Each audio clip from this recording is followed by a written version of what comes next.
Hermanos, Dios les bendiga. Bienvenidos a una clase más sobre profecía bíblica.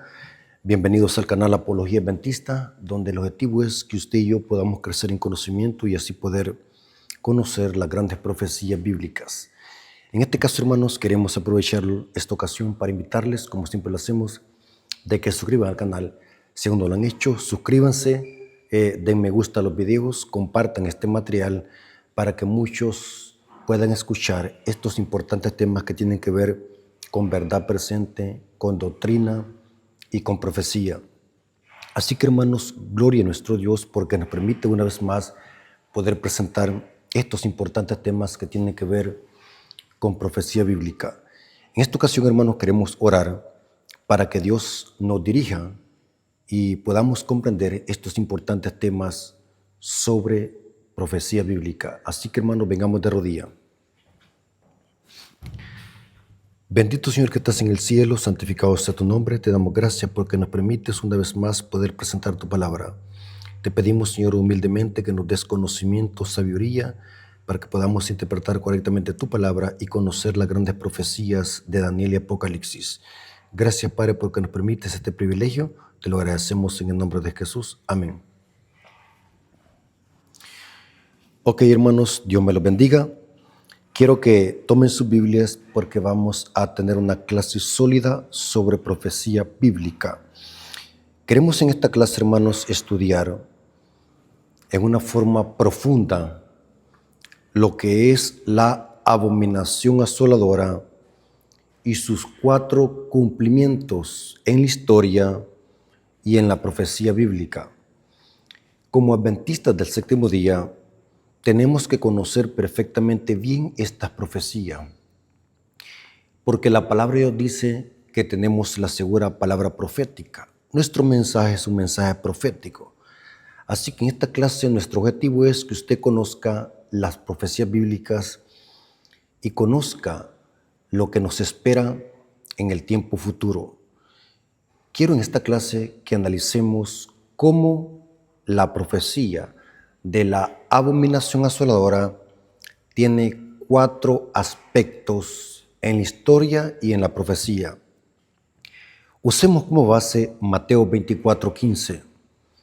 Dice Mateo 24:15 lo siguiente.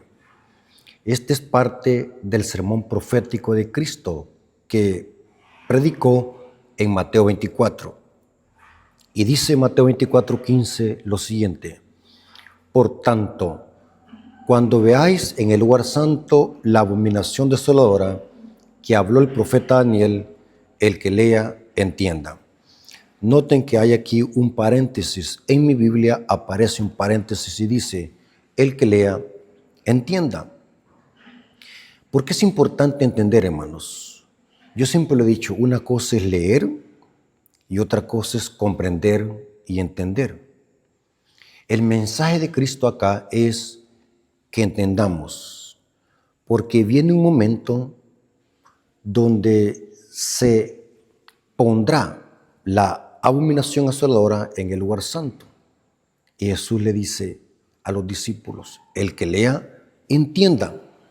Recordemos, hermanos, que cuando Cristo dijo estas palabras, sus discípulos estaban escuchando este mensaje.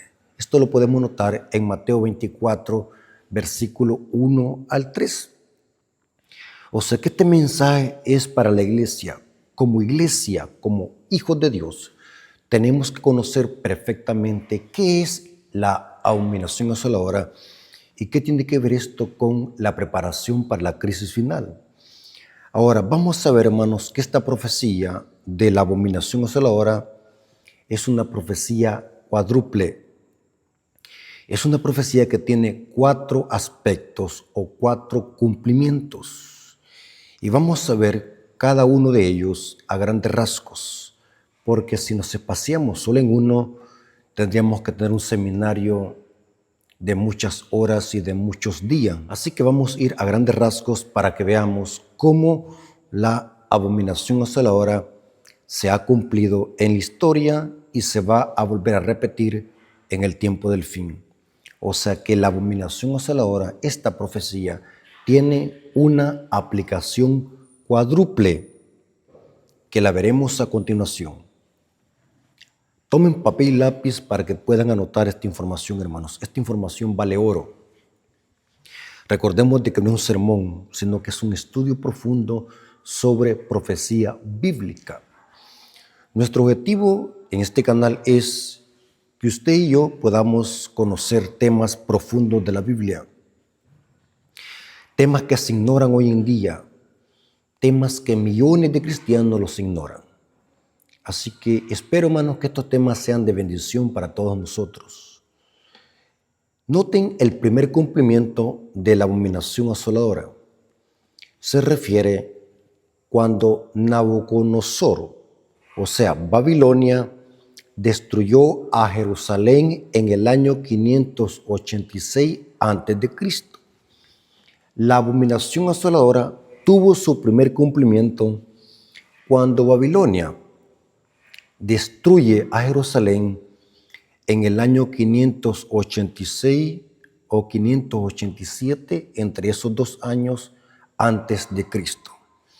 La pregunta es, ¿por qué vino la destrucción a Jerusalén por parte de Babilonia? Según la Biblia, Ezequiel escribió en este contexto. Ezequiel presenta que el pueblo de Israel, o sea, Jerusalén, estaba cometiendo abominaciones, estaba cometiendo apostasía. En Ezequiel capítulo 8 encontramos una lista terrible y espeluznante y abominable de las prácticas apóstatas que Jerusalén estaba practicando en el templo. Noten este detalle, en el templo de Jerusalén, que era únicamente para adorar a Dios, al Creador de los cielos y la tierra, según Éxodo 25:8, Jerusalén estaba cometiendo pecado dentro de la ciudad, dentro del templo de Jerusalén. Y esa lista de abominaciones culmina con la adoración al sol y con darle culto a Tamuz, porque en las religiones antiguas de misterio antiguo, Tamuz era asociado con el dios Sol. Noten cómo dice Ezequiel capítulo 8, versículo 14 al 16, dice, noten cómo culmina esta lista de abominación. Y me llevó a la entrada de la puerta de la casa de Jehová, que está al norte, y aquí que mujeres que estaban allí sentadas endechando a Tamuz. Esto se estaba cometiendo en el templo de la casa de Jehová, o sea que en el santuario. Luego me dijo, ¿no has visto, hijo de hombre? Vuélvete aún y verás abominaciones mayores que esta. Y me llevó al atrio de adentro de la casa de Jehová, y aquí junto a la entrada del templo de Jehová, noten dónde está haciendo esto, noten dónde está sucediendo esto, en el templo de Jehová, en la entrada del templo de Jehová, entre la entrada y el altar, como 25 varones, sus espaldas vueltas al templo de Jehová, o sea que le habían dado la espalda a Dios, y eso es apostasía. Recuerden, hermanos, que la palabra apostasía en el griego es apostenai, significa darle la espalda a la verdad. Aquí dice que sus espaldas vueltas al templo de Jehová y sus rostros hacia el oriente, adorando al sol, mostrándose hacia el oriente, porque es en el oriente donde sale el sol.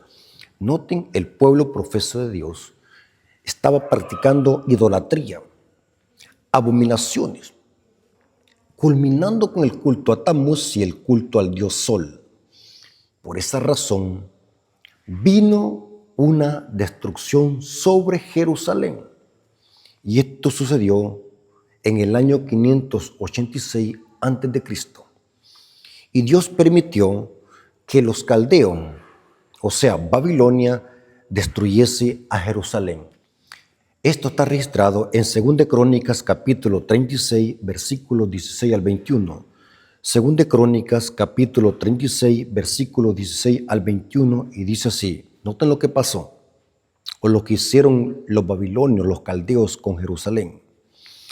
Mas ellos hacían escarnio a los mensajeros de Dios y menospreciaban sus palabras, burlándose de sus profetas. Noten al extremo que llegó Jerusalén, hasta que subió la ira de Jehová contra su pueblo, y no hubo ya remedio, por lo cual trajo contra ellos al rey de los caldeos, que mató a espada a sus jóvenes en la casa de su santuario, sin perdonar joven ni doncella. O sea que la copa de maldad de Jerusalén había llegado al límite.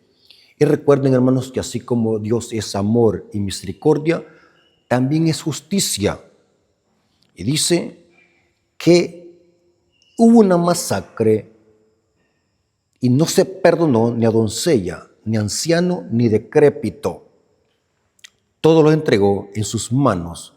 Asimismo, todos los utensilios de la casa de Dios, grandes y chicos, los tesoros de la casa de Jehová, los tesoros de la casa del rey y de sus príncipes, todo lo llevó a Babilonia. Y quemaron la casa de Dios, y rompieron el muro de Jerusalén, y consumieron con fuego todos sus palacios, destruyendo todos sus objetos deseables. Los que escaparon de espada fueron llevados cautivos a Babilonia. La profecía dice que iban a estar cautivos 70 años y fueron siervos de él, o sea, de Nabucodonosor y de sus hijos, hasta que vino el reino de los persas, para que se cumpliese la palabra de Jehová por boca de Jeremías, hasta que la tierra hubo gozado de reposo, porque todo el tiempo de su asolamiento reposó, hasta que los 70 años fueran cumplidos. Noten lo que pasó con Jerusalén. Llegó una destrucción, porque Jerusalén estaba cometiendo abominación, sacrilegio, y su maldad había llegado hasta el colmo. La profecía dice de que Jerusalén, los judíos, iban a estar cautivos en Babilonia 70 años. Ahí dice el versículo 21, hasta que los 70 años fueran cumplidos, según la profecía de Jeremías. ¿Dónde decía esto el profeta Jeremías? Esto dice Jeremías 25, versículo 11 al 12. Jeremías capítulo 25, versículo 11 hasta el 12. Y dice así: toda esta tierra será puesta en ruinas, y en espanto servirán estas naciones al rey de Babilonia 70 años. Y cuando sean cumplidos los 70 años, castigaré al rey de Babilonia y a aquella nación por su maldad, ha dicho Jehová, y a la tierra de los caldeos, y la convertiré en desierto para siempre. Hermanos, en el contexto de la destrucción de Jerusalén, en el año 586, esto era la abominación asoladora. La abominación asoladora era, en otras palabras, el sitio que iba a ser Babilonia para destruir a Jerusalén. Ahora veamos la segunda aplicación de la abominación asoladora de la que habló Cristo.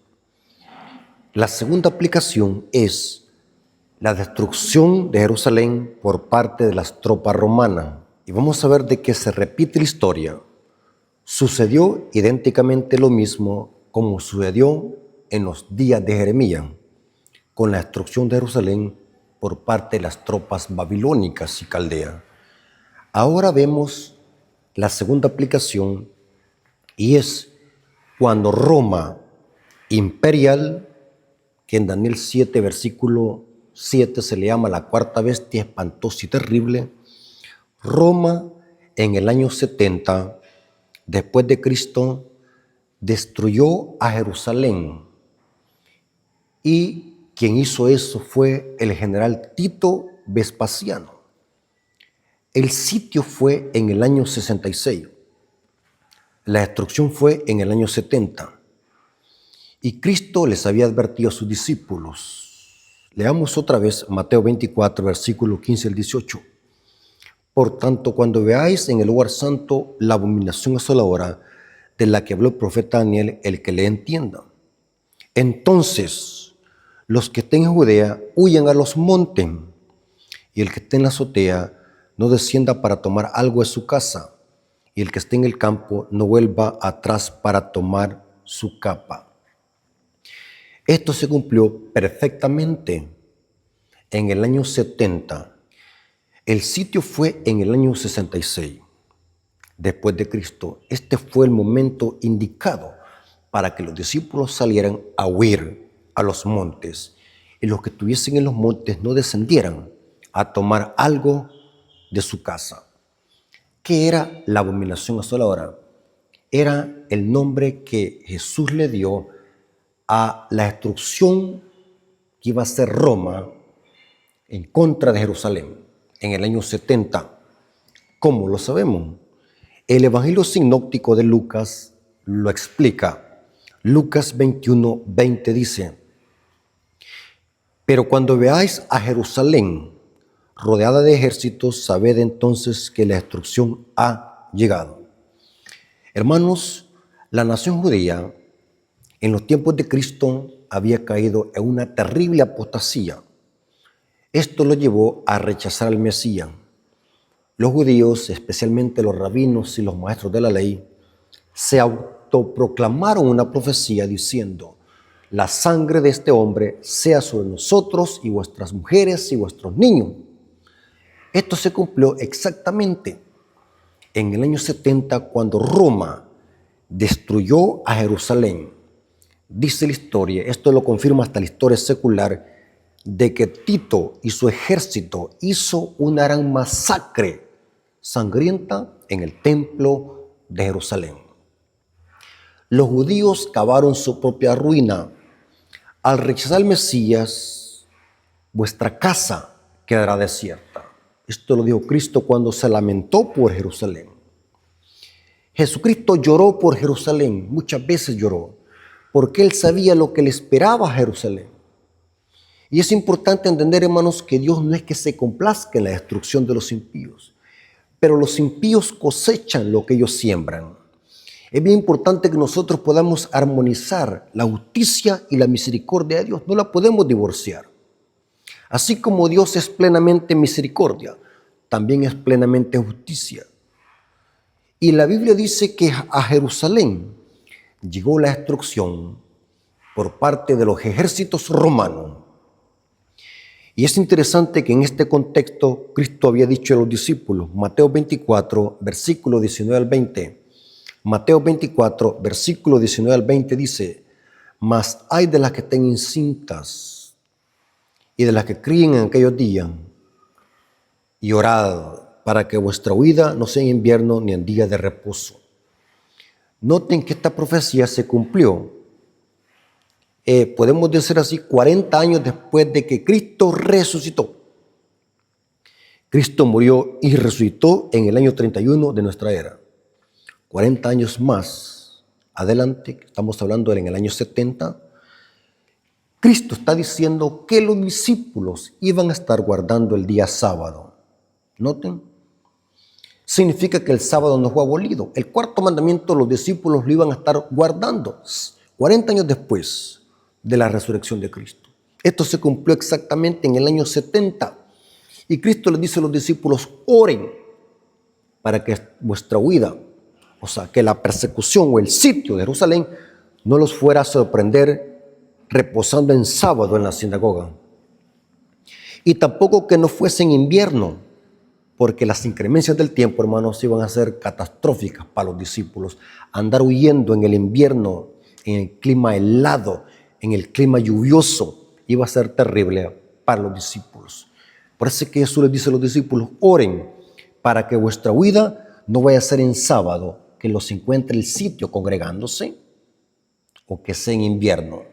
Noten, esto lo corrobora el escritor del libro El sábado en la Biblia y en la historia, página 17 a la 18. Noten cómo comenta sobre el aspecto o la profecía: orad para que vuestra huida no sea en invierno ni en día de reposo. ¿Qué significa esto? El sábado en la Biblia y en la historia, página 17 y hasta la 18. Si alguien quiere este libro, se lo puedo mandar. Lo tengo este libro. Este libro es una joya. Habla una tremenda información histórica sobre el sábado y cómo Satanás lo ha atacado a través de los judíos y a través del catolicismo romano y a través del protestantismo apóstata. Pero noten cómo dice esta frase o este comentario de este libro, comentando sobre Mateo 24:20. ¿Qué significa eso? Noten cómo dice, me llamó la atención lo que dice este comentarista e historicista.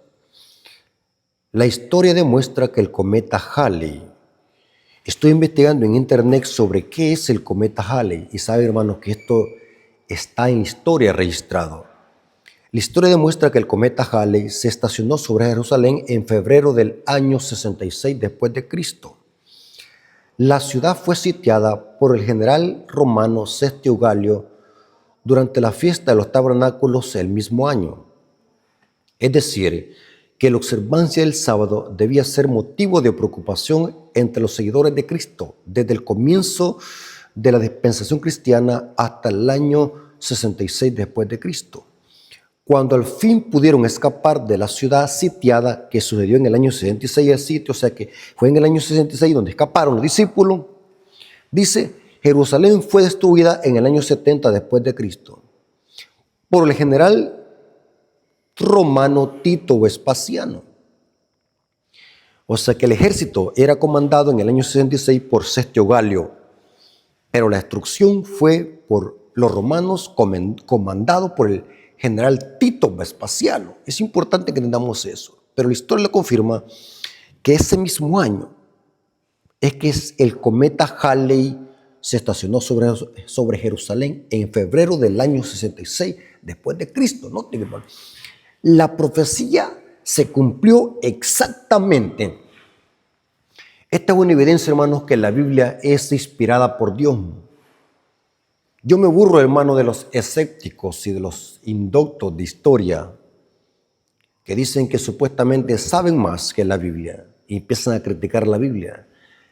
Una evidencia que la Biblia es inspirada por Dios, hermanos, es la exactitud del cumplimiento de las profecías bíblicas. Aquí vemos una, que fue la destrucción de Jerusalén en el año 70 por los romanos.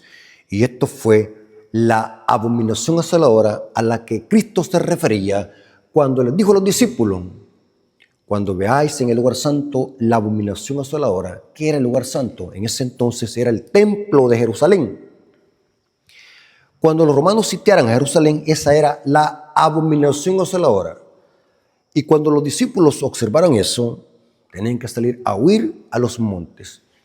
El espíritu de profecía dice en el conflicto de los siglos de que la señal para que los discípulos salieran a huir es cuando los romanos plantaran sus estandartes o sus banderas.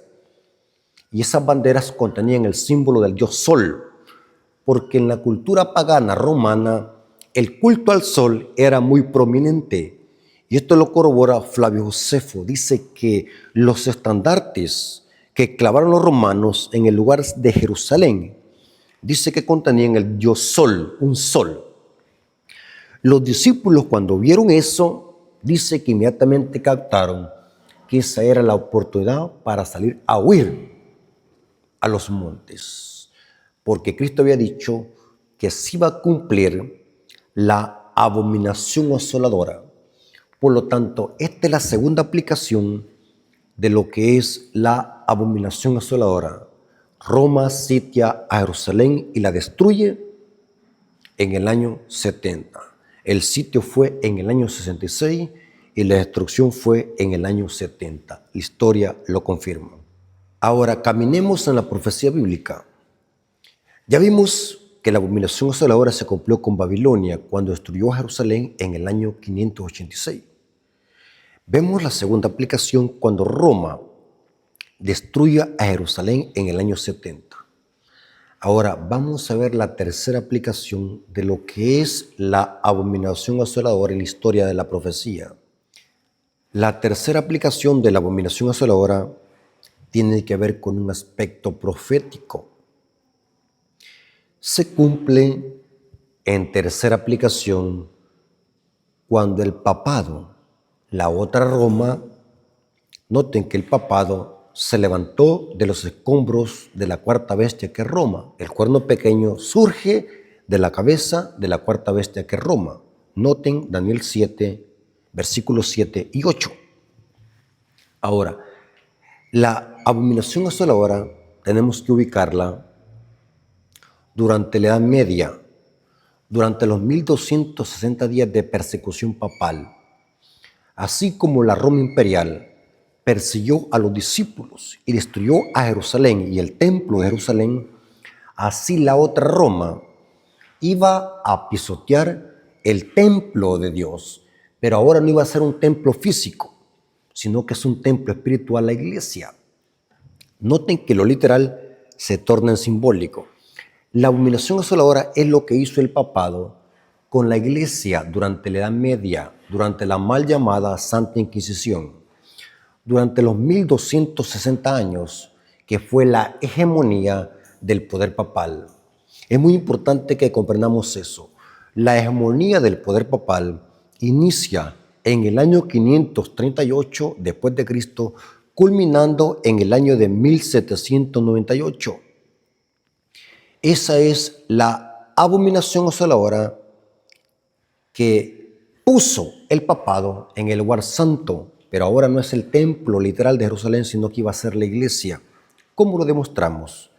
¿O cómo demostramos o comprobamos de que la aplicación espiritual cuadra perfectamente con la profecía bíblica? ¿Qué es el templo de Dios hoy en los evangelios? 1 Corintios 6, 19. Recuerden de que Cristo, donde está Cristo, es el lugar santo. En aquel tiempo el lugar santo era el templo de Jerusalén. Pero como los judíos rechazaron a Cristo, lo que daba sentido al templo de Jerusalén era la Shekinah, la gloria de Dios, que es Cristo. Según Juan capítulo 1, versículo 14, la gloria del Padre es Cristo. Por lo tanto, Cristo ya no está allá en Jerusalén. Saben de que el diablo está engañando a los judíos con una supuesta reconstrucción del tercer templo, porque Satanás lo que quiere es desviar el significado de las profecías bíblicas para donde no es. Cristo no está allá en Jerusalén. Cristo está en dos lugares, en el cielo y donde lo adoran. El templo de Dios hoy es la iglesia. Cristo mora donde lo reciben.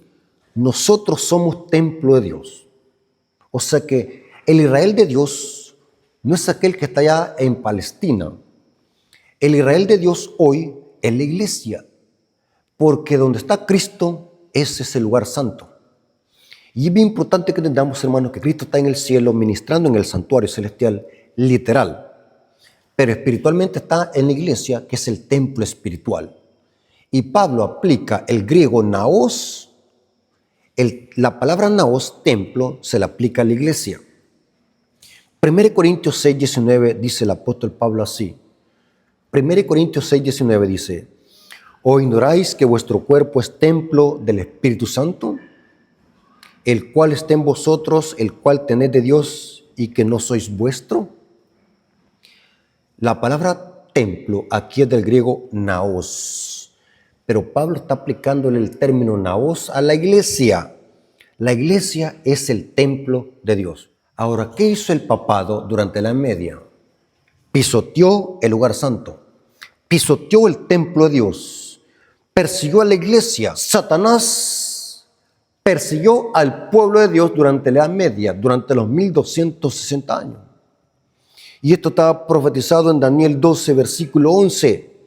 Lo que iba a ser el papado durante la Edad Media con la iglesia. Daniel 12, versículo 11. Y desde el tiempo que se ha quitado el continuo sacrificio, por falta de tiempo no puedo hacer una exégesis. ¿Qué es esto del continuo? Que en el griego no aparece sacrificio, simplemente dice el continuo. Pero digamos continuo sacrificio, porque en el griego no aparece la palabra sacrificio, simplemente dice continuo, pero digámoslo. Y desde el tiempo que se ha quitado el continuo sacrificio, hasta la abominación asoladora habrá 1290 días. ¿Qué son estos 1290 días? Es lo mismo que 1260 días, pero su inicio dan comienzo en el año 508 después de Cristo, o sea, antes del 538, o sea, 508, 30 años antes, ya daba comienzo la abominación asoladora. ¿Y cómo inició o de dónde empieza a contarse la abominación asoladora, o cuándo se empezó a poner sus bases, aunque el apogeo fue en el año 538. La historia lo confirma que en el año 508 Clodoveo, rey de los francos, se convirtió al catolicismo.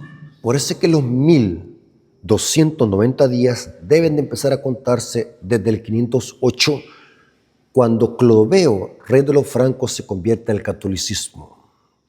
Pero el apogeo, donde empezó el apogeo fuerte y firme del papado, fue en el año 538.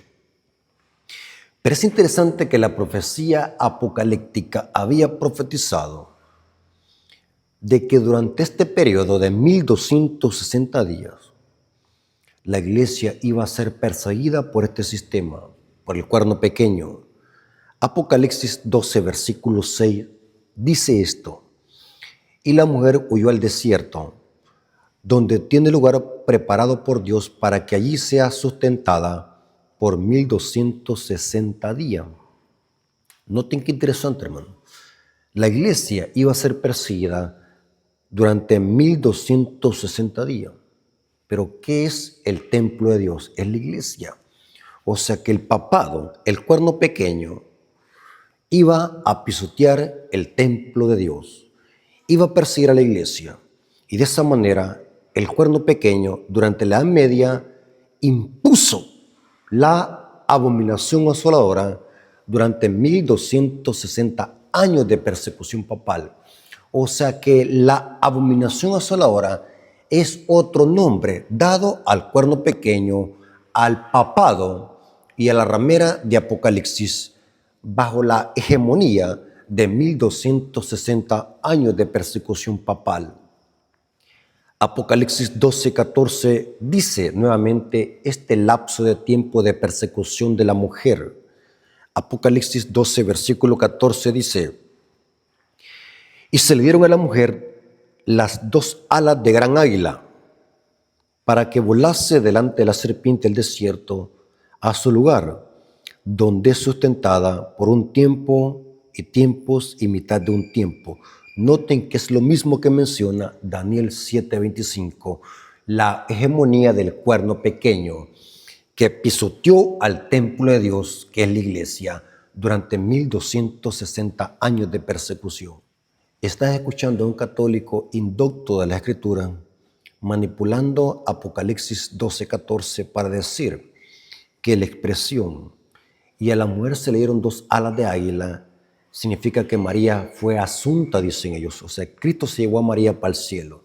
El texto no dice eso. El texto no dice que la mujer fue llevada al cielo. Dice que se le dieron dos alas de gran águila a la mujer para que volase delante de la serpiente al desierto. O sea, que las alas fueron para que la mujer se fuese al desierto, volar al desierto.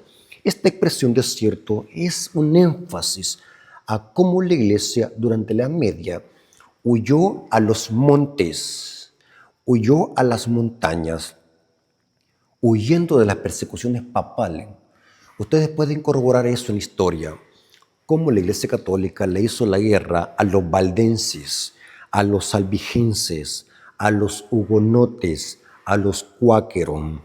Eran cristianos que vivían alrededor de Francia y que el papado los perseguía porque, según la historia, estos cristianos guardaban el sábado y respetaban la reforma pro salud. Yo me quedé impactado ver de que Dios siempre ha tenido un remanente. Durante la Edad Media hubo un Elías, hubo un remanente que no dobló rodillas a Baal.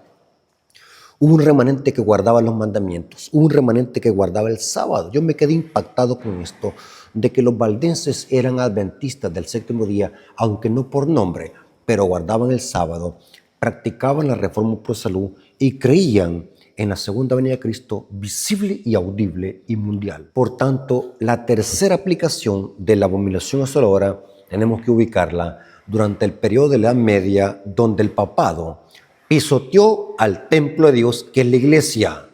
¿Estamos de acuerdo, hermano? Ahora, la última aplicación de la abominación asoladora la tenemos que buscar o aplicar en el tiempo del fin. ¿Cómo lo demostramos? Mateo 24 es un sermón profético de doble referencia. Se cumplió antes de la destrucción de Jerusalén en el año 70, pero tiene una segunda aplicación global y mundial. Noten que lo que pasó con Jerusalén fue a nivel local, mientras que lo que pasará con el mundo va a ser a nivel global y mundial. O sea que lo que pasó en Jerusalén o los eventos que sucedieron antes del año 70 con Jerusalén prefiguran la doble aplicación de Mateo 24. Esto lo corrobora la historia, la misma Biblia en su contexto, que Mateo 24 tiene doble aplicación. Se cumplió parcialmente con la destrucción de Jerusalén y con los eventos que antecedieron a la destrucción de Jerusalén, y se va a cumplir en el clima con los eventos finales que preceden a la segunda venida de Cristo. Significa que la abominación asoladora se va a volver a repetir en el tiempo del fin, pero hoy va a ser con la iglesia, con el remanente. Según Apocalipsis 12:17, el diablo le va a volver a hacer la guerra al remanente que vimos de que es el templo de Dios. Según la profecía, a esta bestia o a este cuerno pequeño que le hizo la guerra al pueblo de Dios durante la Edad Media, se le va a sanar una herida de muerte que le suministró Francia en el año de 1798. La historia lo confirma, que lo que hizo que cesaran las persecuciones medievales fue que la Revolución Francesa le mató un papa al Vaticano. Es el Papa Pío VI. Esto lo corrobora la historia. Pero según la profecía, a este poder se le va a volver a sanar la herida. Y si se le va a poder sanar la herida, significa que este poder va a volver a imponer por la fuerza la abominación asoladora en el lugar santo, que hoy es la iglesia. Recuerden que donde está Cristo, ese lugar es santo. El templo de Dios es la iglesia. El diablo le va a volver a hacer la guerra al templo de Dios, usando al papado cuando se le sana la herida de muerte a este sistema y vuelva a perseguir. ¿Dónde dice eso? Apocalipsis 13, versículo 3 al 4. Vi una de sus cabezas como herida de muerte, pero su herida mortal fue sanada. Noten, hay un momento donde a esta bestia se le suministró una herida en una de sus cabezas. Esto lo corrobora la historia, que fue al final de los 42 meses, que es lo mismo tiempo sin mitad de un tiempo, o 1260 días, o 3 días y medio en profecía, haciendo la aplicación aritmética. Es el mismo periodo de hegemonía papal donde la iglesia fue perseguida. Y en el año de 1798 a esta bestia se le suministró una herida con una espada. Énfasis a lo que hizo Francia con el Vaticano al matar al Papa Pío VI. Pero dice la profecía que su herida mortal fue sanada. Y cuando se le sane, ¿qué va a pasar? Y se maravilló toda la tierra en pos de la bestia, y adoraron al dragón que había dado autoridad a la bestia, y adoraron a la bestia diciendo: ¿quién como la bestia y quién podrá luchar contra ella? Noten, significa que si a esta bestia se le sana la herida, va a volver a hacer lo que hizo durante los 1260 años de persecución. ¿Estamos de acuerdo? O sea que la cuarta abominación asoladora debemos de ubicarla en el tiempo del fin, cuando este sistema vuelva a perseguir al pueblo de Dios, como sucedió durante la media. ¿Están conmigo?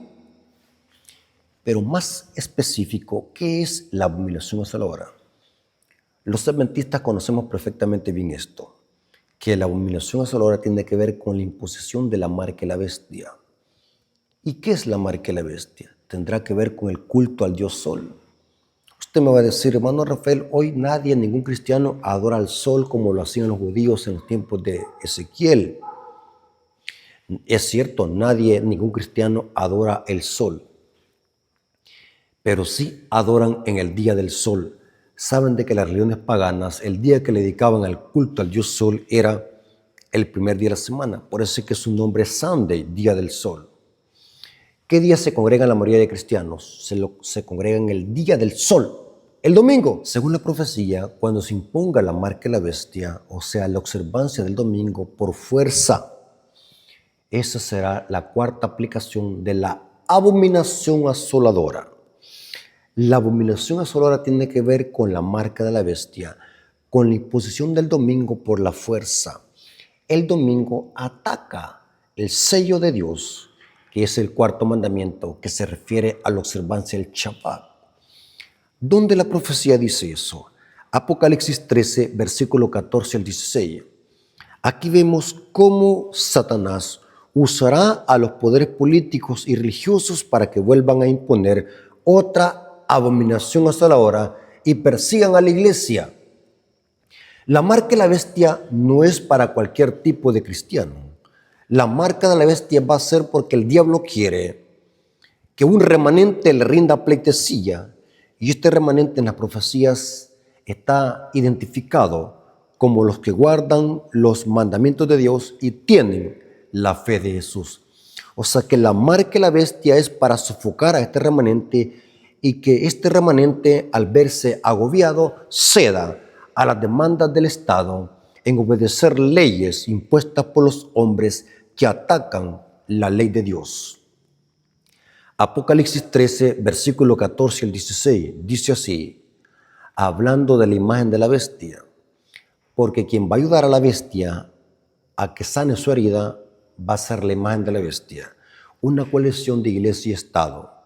Las hijas, que son las iglesias protestantes, ayudarán a la madre para que se le sane la herida y vuelva a perseguir como lo hizo durante la media. Y dice Apocalipsis 13, 14 al 16, y engaña a los moradores de la tierra con las señales que se le permitió hacer en presencia de la bestia, mandando, este es un imperativo, hermanos, o sea, implica fuerza, mandando a los moradores de la tierra que le hagan imagen a la bestia que tiene la herida de espada y vivió. Noten cómo dice, y se le permitió infundir aliento a la imagen de la bestia, para que la imagen de la bestia hablase e hiciese matar a todo aquel que no la adorase. Pregunto, ¿habrá otra abominación hasta la hora? Sí. ¿Habrá otra persecución? Sí. ¿Quién la hará? La bestia misma de la Edad Media, pero cuando se le sana la herida de muerte, ayudado por las hijas, que es lo mismo la imagen de la bestia, cuando busquen la ayuda del poder civil del Estado. Noten, e hiciese matar a todo aquel que no la adorase. Pregunto, ¿habrá otra persecución? Sí. ¿Podemos pasar por alto esta profecía? No. Es parte de las profecías. Satanás va a volver a imponer otra abominación asoladora. Y hacía, otra vez otro imperativo, y hacía que todos pequeños, grandes, ricos y pobres, libres y esclavos se les pusiese una marca en la mano derecha o en la frente. Esto ya lo explicamos en otro tema. ¿Qué es eso de marca de la bestia en la frente o en la mano derecha? Para terminar, quiero concluir con una cita poderosa del Conflicto de los Siglos, página 567, párrafo 1. Esta cita es terrible, que resume todo lo que hemos estudiado en esta clase. Repito, Conflicto de los Siglos, página 567, párrafo 1. Noten cómo dice. Esta cita habla cómo Satanás usará al papado otra vez, ayudado por los poderes políticos y religiosos para que vuelvan a perseguir al remanente. Esa va a ser la cuarta abominación asoladora, o sea que la abominación asoladora es el tiempo del fin, que tiene que ver con la marca de la bestia, que es lo mismo la ley dominical. Noten cómo dice la cita, se la voy a leer textualmente. La palabra de Dios ha dado advertencia respecto al inminente peligro. ¿Saben, hermanos, por qué es importante conocer las profecías? Satanás te quiere a ti ignorante, hermano, de las profecías. Por eso es que el diablo quiere que las masas vayan a escuchar otra clase de temas, y no esta clase de temas. Porque el diablo quiere apartar de nuestra vista estas grandes profecías que nos preparan para el tiempo del fin. Saben de que a la gente eso le encanta, que les alegren los oídos. Les gusta escuchar predicadores que predican cosas halagüeñas. Porque el diablo sabe que si la gente escucha estos temas, estas profecías, van a despertar. Y si están en Babilonia, van a salir inmediatamente. La palabra de Dios ha dado advertencia respecto a tan inminente peligro. Descuide estos avisos y el mundo protestante sabrá cuáles son los verdaderos propósitos de Roma. Pero ya será demasiado tarde para salir de la trampa. Y noten cómo dice la cita. Roma está aumentando sigilosamente su poder. Sus doctrinas están ejerciendo su influencia en las cámaras legislativas, en las iglesias y en los corazones de los hombres. Ya está levantando sus soberbios e imponentes edificios, en cuyos secretos recintos reanudará sus antiguas persecuciones. O sea que va a haber otra Edad Media. La diferencia es que aquellos eran valdenses y albigenses. Hoy se van a llamar adventistas del séptimo día. Yo no quisiera decir esto, pero tengo que hablarlo. Está acumulando ocultamente sus fuerzas sin despertar sospechas, para alcanzar sus propios fines y para dar el golpe a su debido tiempo. Todo lo que Roma desea es asegurarse alguna ventaja, y esta ya le ha sido concedida. Pronto, escuchen adventistas, abran sus ojos. Pronto veremos y palparemos los propósitos del romanismo, y cualquiera que crea o obedezca la palabra de Dios incurrirá a oprobio y persecución. Hermanos, habrá otra abominación hasta la hora en el tiempo del fin. La pregunta es, ¿estamos preparados? ¿Nos estamos preparando para salir de las ciudades?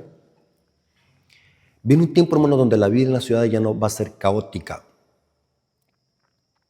Por eso es que hay un mensaje que tiene que ver con verdad presente y es la salida de las ciudades. El ambiente en las ciudades cada día se hace más inhóspito. Y el mensaje de la salida de las ciudades tiene que ver con el mensaje del tercer ángel. Dice el Espíritu Profético que hay que hacer planes para salir de las ciudades, porque muy pronto se cumplirá la historia de los discípulos. Que salgamos a los campos, salgamos. Porque va a haber un momento donde ya no se va a poder vivir en este mundo, en las ciudades. Por eso es que tenemos que buscar los campos para que nos situemos y desde allá vendremos a predicar el Evangelio, porque aún va a haber tiempo de gracia cuando suceda la ley dominical y la imposición de la marca y la bestia. Hermanos, el mensaje de salir de las ciudades es parte de la verdad presente y lo vemos cómo se cumplió en la historia con los discípulos. Salgan de Jerusalén, salgan antes de que sea demasiado tarde. Porque aquellos hermanos que dependen de la economía de un país, de sueldos de gobiernos políticos, se les va a hacer más fácil aceptar la marca y la bestia. Hermanos, vienen tiempos difíciles, vienen tiempos de prueba, pero es importante, hermanos, que nosotros podamos hacer preparativos hoy que estamos en tiempo de paz. Porque cuando venga esto, hermanos, va a ser difícil que nosotros podamos formar nuestro carácter. El carácter se forma hoy en tiempo de paz, para que cuando venga la prueba podamos estar firmes como los 3 hebreos en el valle de Dura. Hermanos, Dios les bendiga y que la honra y la gloria haya sido para nuestro Dios y podamos haber entendido las 4 aplicaciones proféticas y históricas de lo que es la abominación asoladora. Dios les bendiga y que la honra y la gloria haya sido para nuestro Dios. Vamos a orar. Señor bendito que estás en el cielo, santificado sea tu nombre, te damos gracias porque estuviste con nosotros en esta clase de profecía bíblica. Nos hemos dado cuenta qué es en realidad la abominación asoladora y cómo se cumple en la historia y cómo la historia se vuelve a repetir. Danos esa fortaleza, danos ese poder de lo alto para que podamos resistir en el día malo. Bendice a tus hijos, bendice a tu pueblo, que estos temas sean de edificación y preparación para la crisis final. Te lo agradecemos en el nombre de Jesús. Amén. Mis hermanos, Dios me los bendiga y que la honra y la gloria sea para nuestro Dios.